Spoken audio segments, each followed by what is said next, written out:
So my office door right now has a pretty big problem. I've known about this issue for about a year, I just haven't got around to fixing it yet, but today we are. So my office door looks like it's locked, right? Can't get in it, but it actually has a pretty big flaw. So right now, the door is locked and I can press whatever number combination I want and it'll stay locked. But no matter what, as soon as I press this button, the whole thing unlocks and lets me into my office.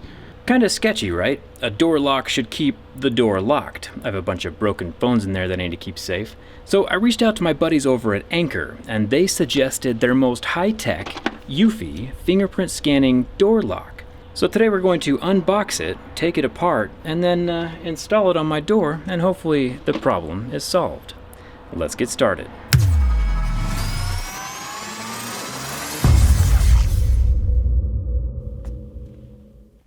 So I figured this is one of those situations where it's time to go big or go home and just get a smart lock that does everything.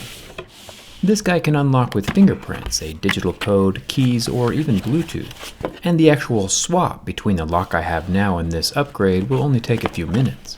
I am going to take mine apart first though, because that's just what we do and I want to see how it works from the inside. Out of the box, these things are surprisingly heavy. Solid metal construction for both halves of the lock. And it's nice that the installation steps are clearly labeled on the smaller boxes. The deadbolt is universal and fits multiple sizes of doors. If you twist the head, it gets longer. We'll start with the half of the lock that sits inside of the door. Popping off the battery cover, there are 4 slots for AA batteries. Pretty normal. And on the back we have 10 Phillips head screws. Once those are out, I can pop off the mid plate and start removing the 4 screws holding the motherboard in place. Before I can pull it out though, I do need to disconnect the loudspeaker plug, as well as the motor wires and battery pack wires. Kinda convenient that the circuit board has labeled these plugs right there on the surface. The motor that moves the deadbolt is hidden under another 6 smaller silver screws, and then the black plastic covering can come off, revealing the pretty cool looking internal gear setup inside. The lock can be locked and unlocked manually from inside the house. But when the electronics are used, like the keypad, fingerprint, or Bluetooth, the motor kicks on to move the deadbolt instead. The lock has a BHMA Grade 2 security certification, meaning that it can lock and unlock 250,000 times. You could leave your house twice a day for the next 340 years, and the lock will still be mechanically sound. I'll make a follow-up video here in about 300 years or so. Hit that subscribe button so you don't miss it.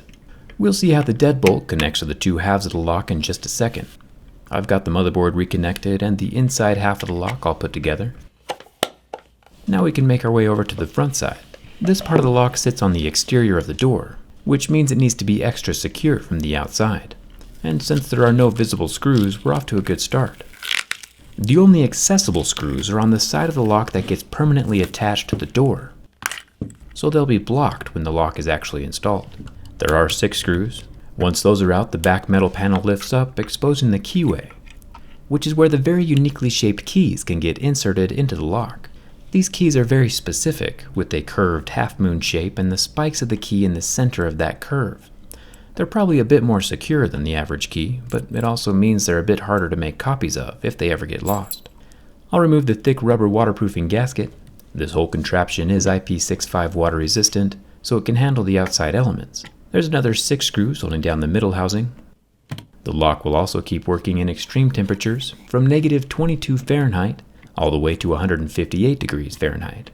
It's helpful that the batteries are inside the house in a more climate-controlled environment. The connectors inside the exterior housing are protected with this white rubber glue, and the board has 5 screws of its own. The back side of the board has the LEDs to light up the keypad. The numbers illuminate through the back side of the glass. The board also has pins on the underside that probably receive communication from the capacitive touchpad. With the solid metal housing, a metal layer underneath the glass, and no visible exterior screws, it seems like a solid design. Breaking off the lock itself would take just about as much work as breaking down the whole door, and either way is definitely more secure than the setup I have now. With everything put back together and tightened up, it's time to install it onto the door. There is one micro USB port on the bottom of the lock that can provide temporary power if the batteries die and you don't have a key with you, but this port will not charge up any of those batteries. As far as installation goes, locks are pretty universal, and the installation seriously only takes a few minutes. There are 2 main screws holding my current lock to the door. Then I can remove the 2 smaller screws holding in the old deadbolt. Once I pry that out, I can just slip the new deadbolt into the same original holes that the old lock just came out of. I'm doing all of this with just 1 screwdriver. The front half of the lock goes through the newly installed deadbolt, making sure that the wires are tucked underneath. Then the metal backplate gets set into place along with the 2 beefy screws holding both halves together. There is 1 plug that connects the front keypad to the back motherboard. Then the back housing can slide into the metal pin sticking out of the deadbolt. Then it's all held into place with 3 screws of its own. Once all the batteries are in, we get a satisfying "Welcome to Eufy Security. Please download the Eufy Security app to complete setup." Looks like it survived the teardown. Ready to set up. Now, on my particular lock, the hole where my deadbolt goes was a tiny bit too shallow, so I just deepened it a little with a screwdriver and a hammer so the deadbolt could extend all of the way. I don't think most people will have to do that part, but either way it's pretty easy. I turned on my app, which I already have downloaded from my security cameras. Calibration complete. And everything was pretty simple to set up. The fingerprint scanning feature is the same kind of thing we'd see on a smartphone.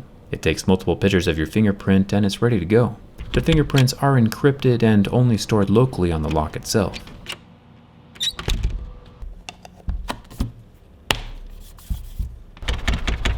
And there you have it. My office can now be locked and unlocked in just 1.3 seconds with just my fingerprint. And obviously there's the code and the whole key thing as well, and the app on your phone. But I think it's a huge improvement over what we had before. Huge thanks to Eufy for sponsoring this video. I'll leave a link for this particular lock down in the video description. Come hang out with me on Instagram and Twitter. And thanks a ton for watching. I'll see you around.